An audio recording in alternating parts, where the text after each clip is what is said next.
Gurudev, you have said that like rhythms in nature, there is rhythm in our thoughts and emotions. Kindly explain these rhythms and thoughts and emotions by Mahesh Mittal from Houston.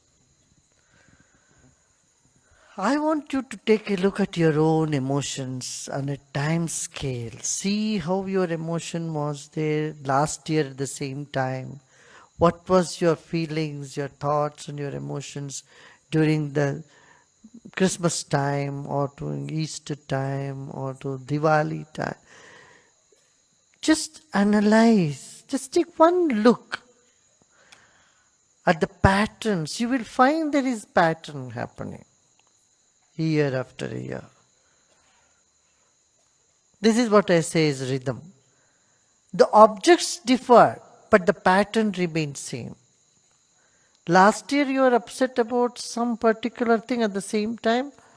Previous year you were again upset but for something else. So the object of your disturbances or your enjoyment varied, but the experience remained the same. This is what you call patterns. Yeah.